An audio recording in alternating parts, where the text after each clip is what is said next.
from rags to riches. Okay, I know you're all business people, all in the marketplace, in the workplace. Okay, but what I want to do is to share some life hacks, life lessons from the life of Joseph. Okay, and the references are from Genesis chapter 37, 39, and 50. Okay, so what can we learn from rags to riches? Okay. Now, to understand Joseph, we must know the context. I think one of the key to in Bible studies is to understand the context on what we are reading. And at that time, Egypt was a superpower.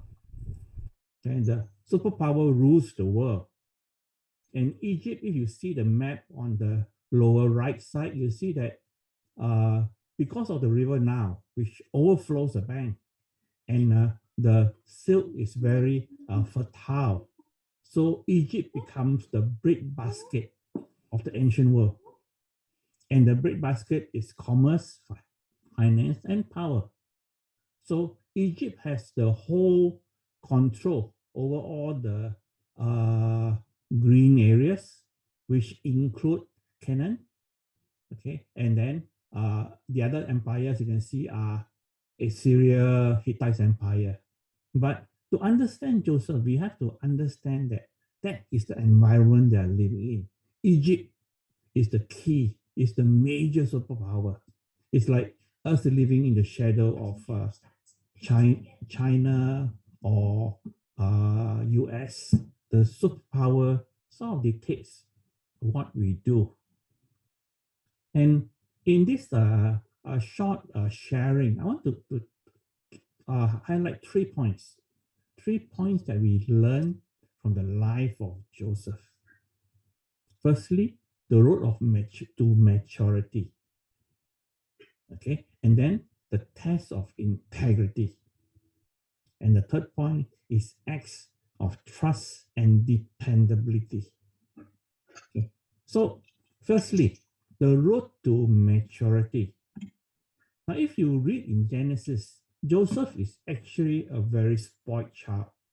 Now, he's the son of Jacob, and Jacob is very productive. He has 12 sons. Okay, but of all the 12 sons, his favorite is Joseph and Benjamin. But Joseph is really spoiled. You know, of all the sons, Joseph is the one that received a coat of multicolor. Okay, in the ancient world, color is expensive. And you see anything with color, because all the dye is expensive. So to get a coat of multicolor is like it's like buying a BMW or Porsche for your son or daughter.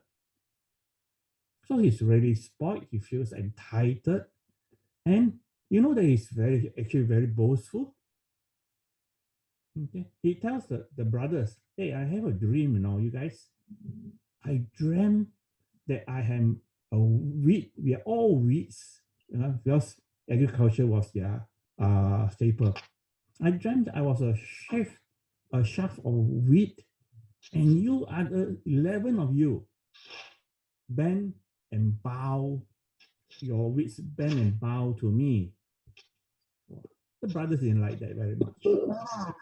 Okay. And then Joseph told the brothers again, and the father, I have another dream.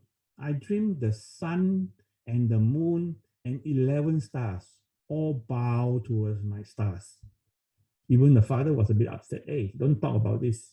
How can even the father bow to you? So that is, and also the other thing is that he tends to carry a lot of tales about his brothers. So nobody likes people who carry tales. So it is quite unusual. Okay, you find that if you study the lifeline of Joseph is one of the few prophets who actually have certain years or dates. So we know that the brothers tried to kill him when he was 17 years old. Okay. actually he was such a pain to the brothers that they actually want to kill him. Can you imagine that? Your brothers and sisters and wanted to kill you. So they actually plan and jump on him, and then along came the Ismailites, the Egyptians. So it's like, okay, instead of killing him, we sell him off as Egyptian. At least we get some money. So they sold him off for 30 shekels of silver. So it was recorded that he was 17 years old when he was sold into slavery. And he was slave until he's 30 years old. Then he died at 110. So we actually have a timeline for Joseph. And we know that in his life, okay, that it takes certain life experience of 13 years or so of life experience for him to come to maturity. So all of us goes through bad times. But that is God's way of teaching us that what is important and who is important. Basically, who we are and whose we are. So you see, Joseph was sold as a slave. He was a slave for many years. Okay, and he was sold to Potiphar. Potiphar is the captain of guards, captain of the bodyguards of the Pharaoh, which is actually a very high position. Maybe our present day field marshal. So he was a slave in the household, and slave is not a nice person to be because you have no rights at all. Okay, and then after that, the wife tried to seduce him, Potiphar's wife. He must be quite handsome at that time. So the wife tried to seduce him and he rejected her. And because of that, okay, the wife told the husband, hey, your slave tried to seduce me, Okay, so Potiphar got angry and threw him in prison. He was in prison, and he was in prison for many years. Okay, but Genesis 50, verse 20 was interesting. It's interesting that he can say, as for you, you mean evil against me, but God meant it for good in order to bring about these present results, to preserve many people alive. So that shows that at the time when he was actually second in command, okay, and he looks back and see the brother trying to kill him and selling him in slavery and all his suffering and all the things going through is part of God's plan. That what you meant for evil, God has made for good. And I think that is something that we must learn, that on the road to maturity, all of us will go through good times and bad times. Okay. Thank God for the good times. Also thank God for the bad times, because that is part of the process, the road to maturity. Then also the second point is that there are tests of integrity. Okay, that we in our life has to always be person of integrity. There is no do it later. Now I can be bad. Maybe when I grow older, then I try to be good, and then God will let me to go to heaven. It's not. If you look at the life of Joseph, and many of that is always there in the beginning. Okay, Joseph and Potiphar's wife. Remember, I told you about that. And then while he was in prison, the prison manager was actually very impressed with him. He says that, wow, such a capable young man.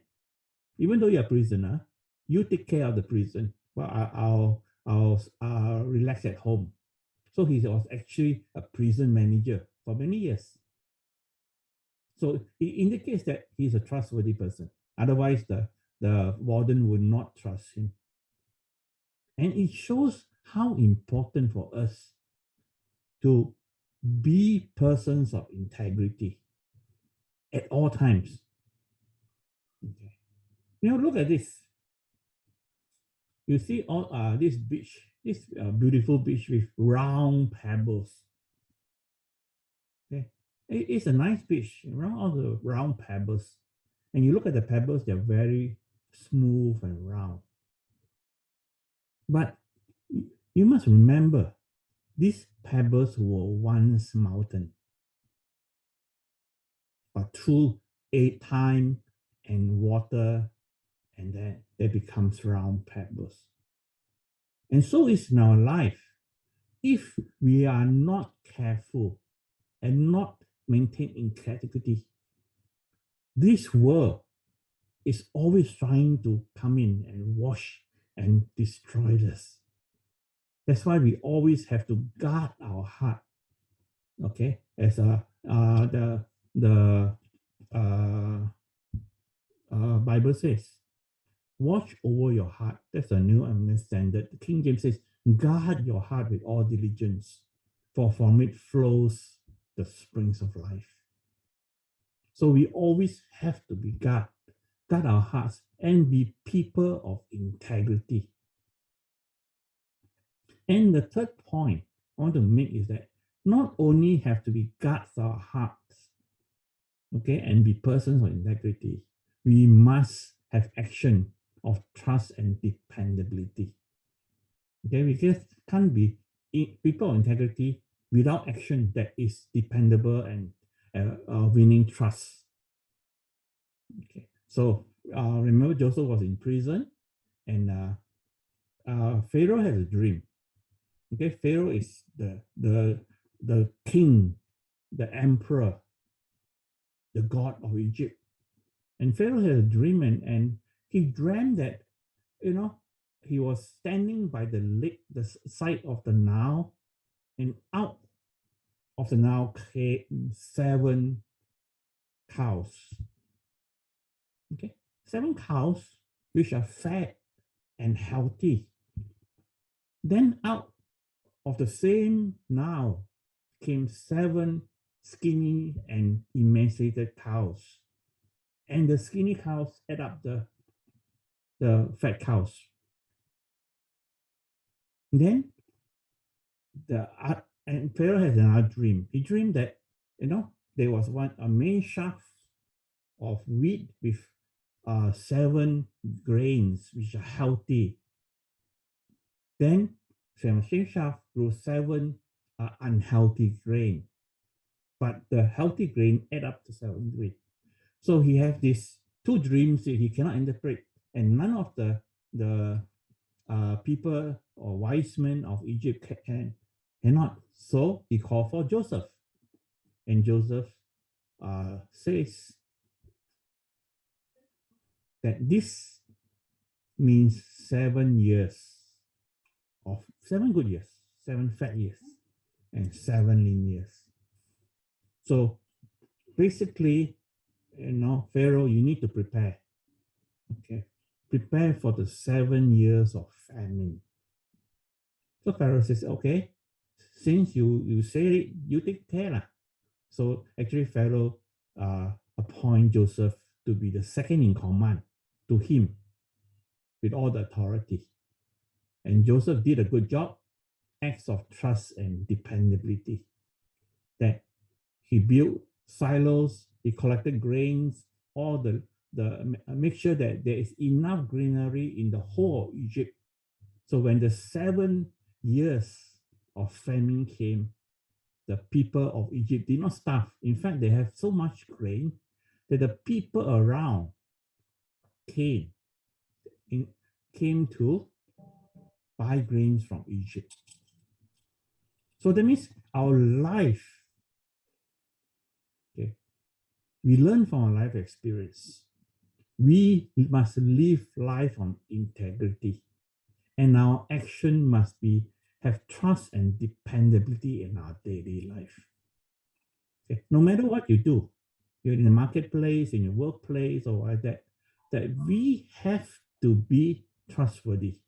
People can trust us when we give our word. People can trust us that we say, we'll do it. Okay, that we won't be under table doing things behind their backs. Stephen Covey says is the ability, he said, in this century, the key things and the most important thing in this century, the ability to establish, grow, extend, and restore trust is the key professional and personal competency of our time. To grow, extend, restore trust. I believe that, I strongly believe that at this moment, there is an issue of trust in both our marketplace, our political arena, our social arena, and even in our family life. There's this issue of trust.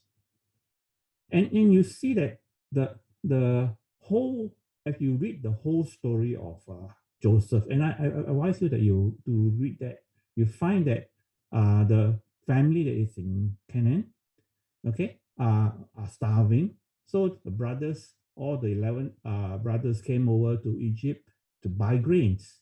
And Joseph was there. And Joseph actually sold them grain. And eventually they all settled down in Egypt. So you see that when the Moses came, they settled down for so many generations. And then the Pharaoh changed. So the new Pharaoh wasn't so favorable to them. So they become slaves. That's how they end up being slaves in Egypt. Okay, so again, just the 3 points I would like to make is that the road to maturity is important. Good times and bad times, which forms to us to be persons of integrity and leads to acts of trust and dependability. Any lessons we can learn? Yes, we can. Because you can see that there are many Christians who actually are doing well in the business world, and they are billionaires, but they all start from very poor background. Duwang Cheng and Jin Sok. I don't know how many of you know about this company called Forever 21. It's making dress for young girls. Okay, so unless you have a young daughter or young wife, to buy from this Forever 21. Now, these two are Koreans. Okay, they are actually born in a village near Seoul, and they're so poor that Duwang was actually working 3 jobs before they migrated to the States. But when they migrated to the States, okay, they actually prayed about it. They went to the prayer mountain in Korea, and God told them, start a store, a fashion store. So they came to state and they start the fashion store, and now we know they are billionaires. They're one of the largest retail chains for Forever 21. He's famous for keeping a Bible open on his desk. And at the bottom of every Forever 21 carrier bags, you can read this verse says John 3:16. So yes, there are Christians who are in the marketplace and who have come from rags to riches. David Green, okay, Hobby Lobby's founder, also comes from a poor background. Okay, but his small shop has become big shops. Okay, and they actually, if you've been to US, Washington DC, they actually opened the Museum of the Bible, which is actually quite a good museum to visit. Okay, now interesting thing is that he doesn't claim to be the true owner of his 3 billion chain. It says, okay, but God is. If you have anything, or if you have anything, it's because it is given to us by our Creator. So I have to learn this. Look, this is your God. This is yours, God. It's all yours. I'm going to give it to you. And he gave a lot back to the evangelical causes in the US. And when he was actually interviewed, he made his faith known. He says that you can't have a belief system on Sunday and not live it the other 6 days. So that is Christian living, the from rags to riches. Colonel Saunders, okay, everybody knows KFC. Okay, he also come from very poor background, and he was actually at one time he failed and then he get up again, he failed and he get up again, and he was actually running a restaurant on selling fried chicken and also a service station. And then he decided that he sold his first restaurant so that he can focus when he was about 60, that he want to focus on the recipe, developing the recipe for Kentucky Fried Chicken, which he did. And it becomes a $1 million company. So at 73, he sold it for $2 million. So life, road to maturity, integrity, even though he's not a very nice person. He's a very brash, very loud-mouthed, and but he's a Christian, and he claims that God, the power of prayer, heals his colonic polyps. Now, how about other people? Sam Walton's Walmart. Okay, the owners of Walmart, which is the largest and maybe the largest company in the world, is actually built on Christian principles. Okay, they're all Presbyterians. Okay, and uses all the Christian principles, and even involve the church in the company. Okay, and they actually will have certain people have issues because he used Christian principles. Okay, the Walmarts. Okay, but he used the principle of servant leadership in the Walmart company ethos, corporate ethos. Okay, the principle Christ was a servant leader, and that is the company Walmart's company motto. Okay, so you see that they live life. Okay, and before I come here, there's one other what I want to mention that you may not agree that he's a Christian, but now he is actually doing a lot of good. Okay, and that is Bill Gates. Okay, he's a Roman Catholic. He's a Christian. You may not agree with that. Okay, so it doesn't matter. So I just want to end by saying that why is the life of Joseph so significant?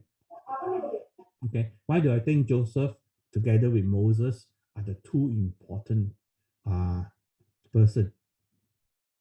Well, because of Joseph, you have the Exodus.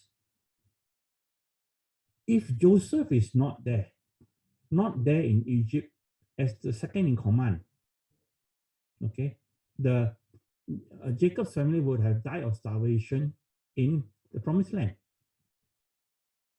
Okay, but because Joseph is there, the whole family have moved to Egypt and was safe.